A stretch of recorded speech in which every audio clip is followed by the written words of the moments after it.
namin na ito. So, akit mo yan. Tapos, pag i-on nyo na yung ilaw. Set, yung ilaw, pakibukas siya yung fan. Yan. Yan. Saka yung fan. Kailangan, pag binuksan mo yung may fan. Tapos, paano mo yung UV lang? On-off lang UV. On-off lang. Oo, on. Oh, sandali. Ayan. Ayan, off mo muna. Hindi, pangalawa. Ayan, off mo yan. Ayan, ayan ang UV. Close mo na. Yung close mo na dito. Close mo na. Yan, close mo na. Hindi, close mo na. Yan, okay. Okay na yan. Yung dapat pag gagamit ka niyan, palaging may fan yon. Yung fan, nag-blow out siya ng filtered air. Yung air kasi, dalawa ang filter niya, sa taas at sa baba. Yung sa ilalim, yung iba, depende kung anong klase. Yung sa ilalim, pre-filter lang siya.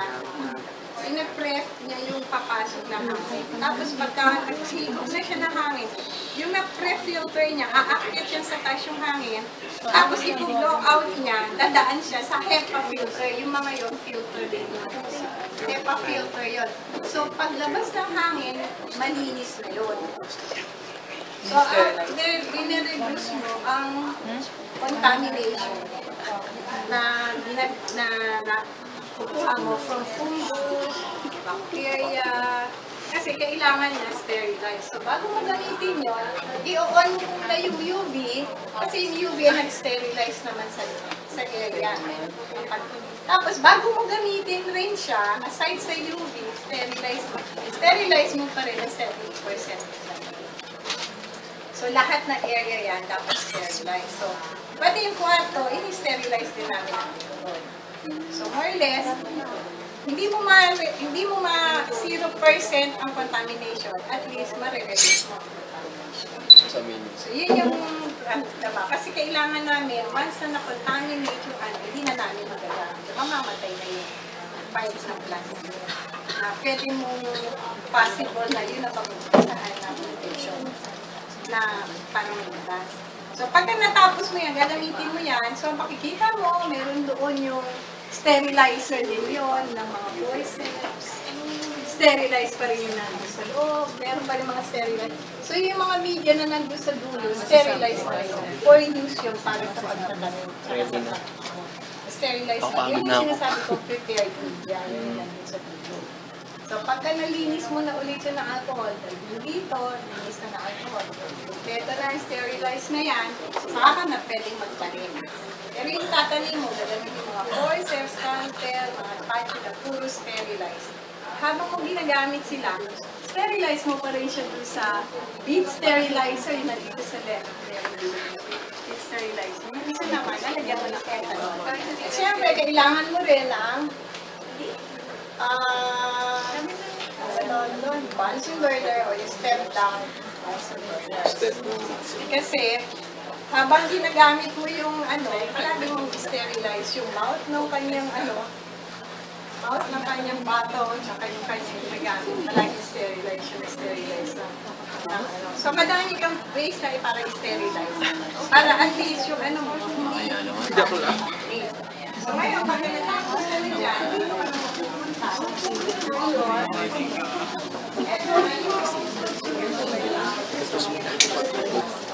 Pagka nakaform ka na ng complete pamphlet, nakita mo ng deconstrain kayo ng mga roots, pwede mo na siyang ilabas sa lab, pero acclimatize mo muna huwag ka agad sa labas. Kasi mabibigla naman siya. Parang yung baby na hindi ka agad linalabas sa pag meron yung medyo mahina ka, diba? Ini-incubate mo. Pero least na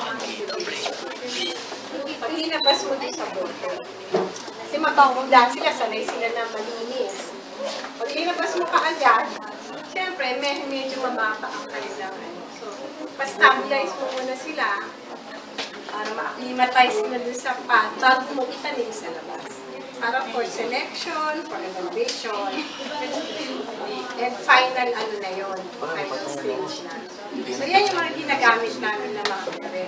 Yung pens, saka yung way na tissue culture pag ginamit namin. Pero meron naman kasi mutation breeding na hindi na nagtitissue culture, diretso na sa labas. Pagka-emerging. So, ibang ano naman yun, agronomic mo naman yun. Ito kasi, tissue culture aspect.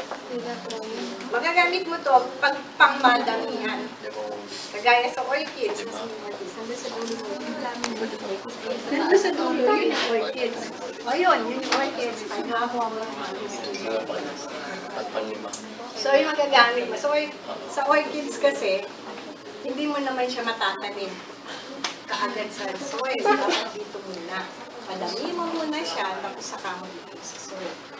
Unless na ground orchid siya. Ground orchid, pwede mo natin.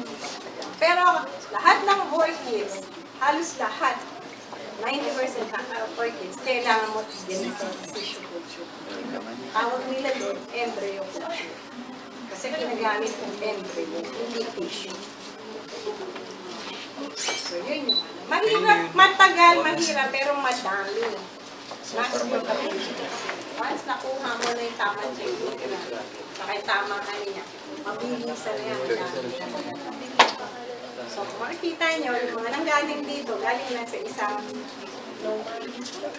isang seed lang yan, isang capsule na dumami hanggang dun sa labas, meron pa kami mga kapatid. So libo sila magkakapatid.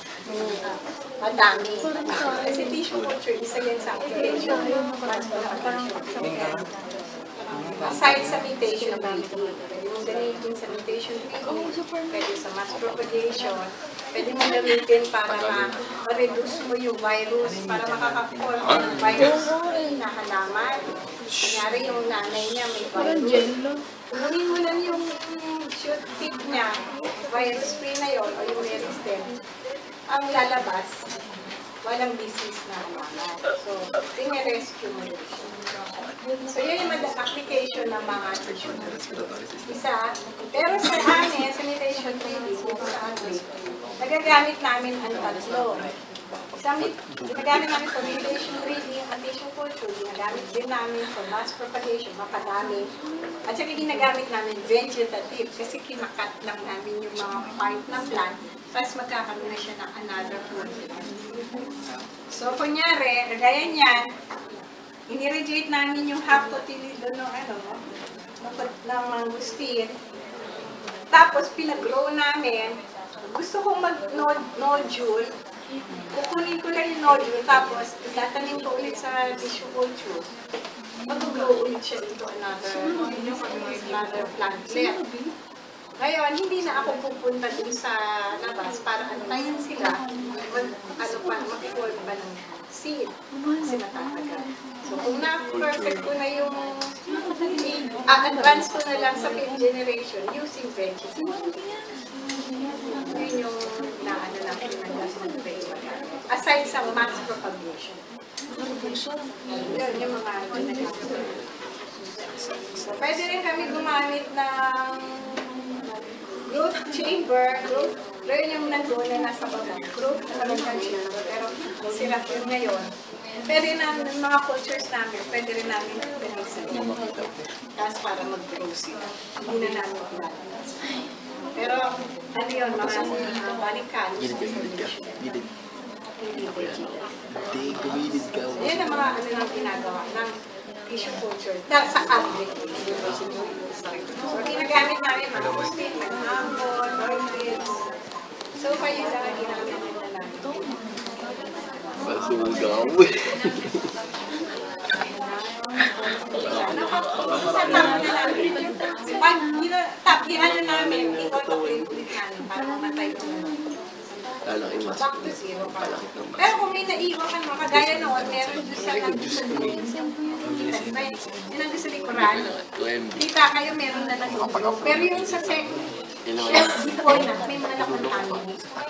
So wala na yun, itatapon na namin. Pero bago namin itapon, para hindi kumalat yung, yung ubusman siya or bacteria, ino-autoclave ulit namin. Para ma-sterilize siya, mamatay.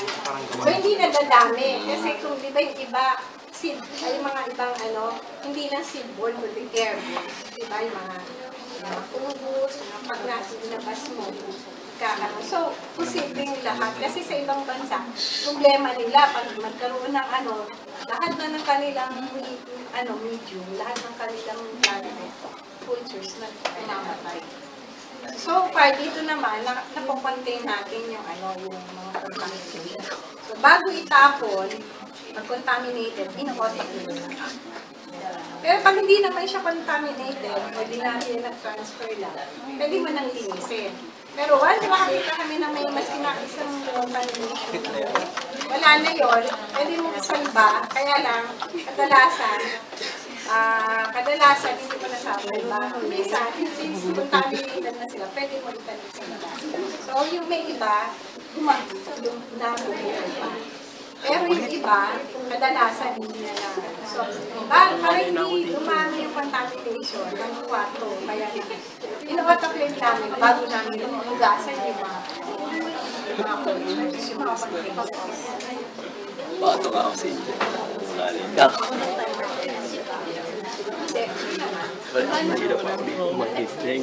Sa atin naman, kasi di ba iba-ibang spring na although meron naman iba galing sa plants. Oo, malaki na ito eh. Pero kadalasan yan, hindi naman yan yung mga... Isang page yan na naman. Bago pag nakita naman namin yun, ina-autoclave na lang. Hindi na namin binubuksan. Sinasarado na lang. Tapos, bubuksan na lang namin yung pag-autoclave. Kasi di ba yung autoclave, ano yan, yung fresh, Isang paper mas. napatay. Isang paper. Parang fresh, pero ito na pinapatay. Maximum dalawa. Minimum of. Saka dapat, pareho sa hospital, magkakaroon sa hospital kayo, iba masyadong malinis na. Meron mga parts ng hospital na talagang pwede pasukin ng mga staff. So may mga ganyan na mga hospital na or mga ina-isolate nila.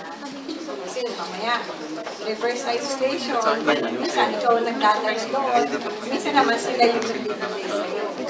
Kaya meron mga sterilized room. Mabilis naman din. Meron mga iba, yung mga room nila, kung talagang mismo yung room nila, meron mga light. Oo, mismo yung nila. Pag yun siguro kung mataas masyado ang contamination na para mas sterilize din yung kwarto. Pero kami, yung bilang namin, yun lang.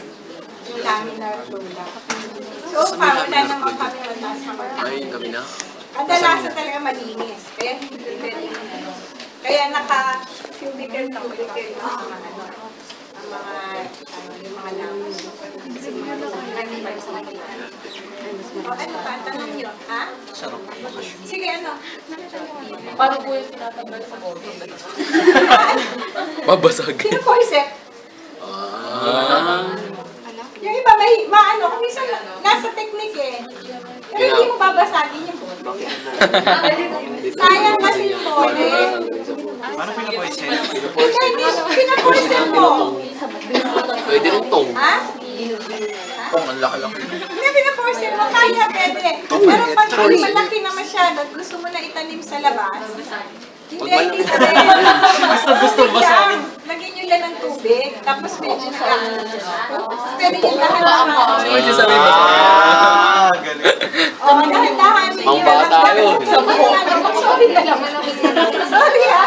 Putol kayo. Ganun lang naman. Pero maski na may maputol, nakaka-revive naman sila. Nare-revive naman nila. Basta, pagkatapos mo siyang huwag mo nang gagalaw eh. Kaya naman tanggalin. Wag lang yung malalaki, mahirap lang. Pero pwede mo YouTube na. ganyan lang siya para pag nasa tubig tayo, matinis tayo sa kaon. Ganon din yun. Meron parang, yun? Parang, anong tawag nila doon? Parang yun na natatanggal na kaagad. May na lang kayo.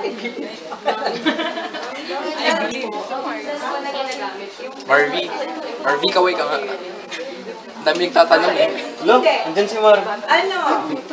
Meron akong ginagamit pero hindi ginagamit sa mga bacteriology pero ginagamit namin. Ini-sterilize mo naman kasi.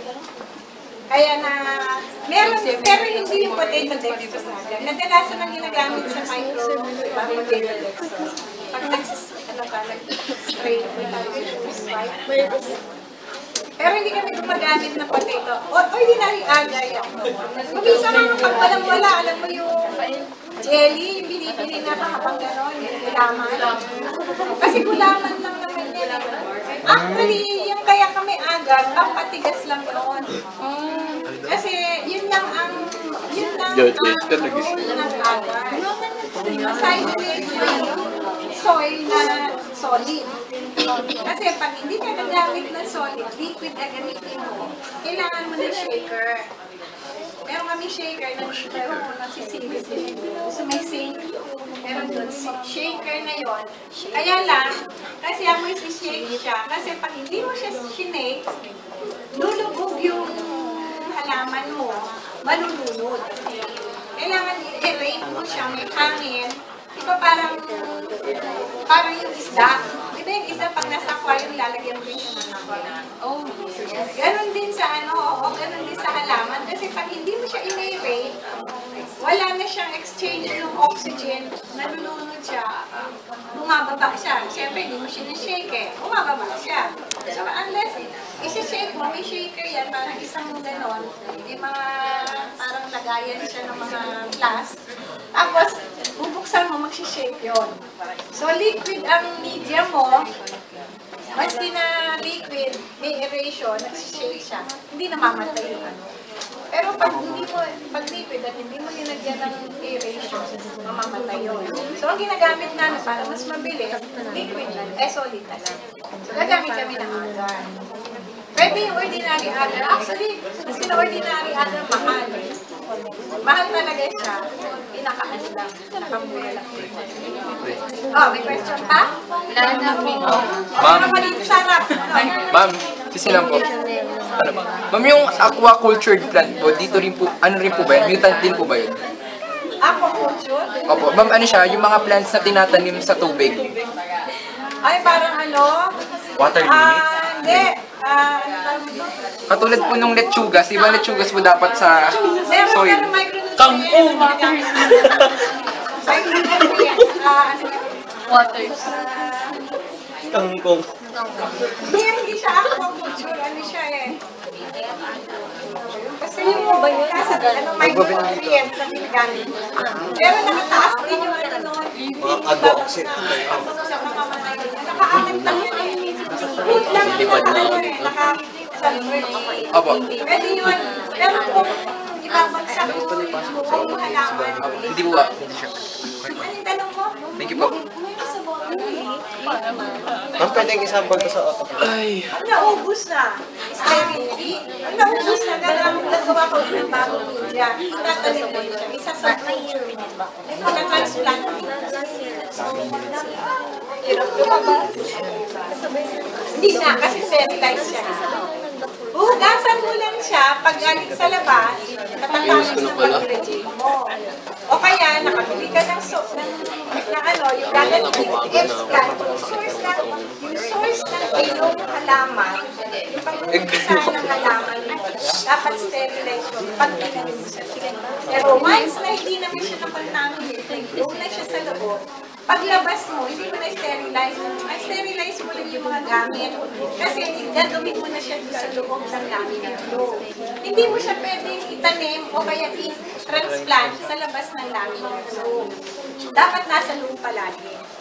Para mas kinaiilipat ko siya sa bago niyang media. Kasi nauubos eh. Di siya kinakain niya yung media. Kung makikita niyo, kumukonde yung media, kinakain yung media. So, kailangan mo para makuha mo yung complete plantlet, itatanim mo ulit siya sa another media para meron na naman siyang bagong pagkain. Parang hindi naman kayo pwedeng hindi kakain, di ba? Kailangan mag-replenish ulit kayo. Ganun din sila. Sterilize din lahat. Yung prepare ka na media, sterilize mo lahat.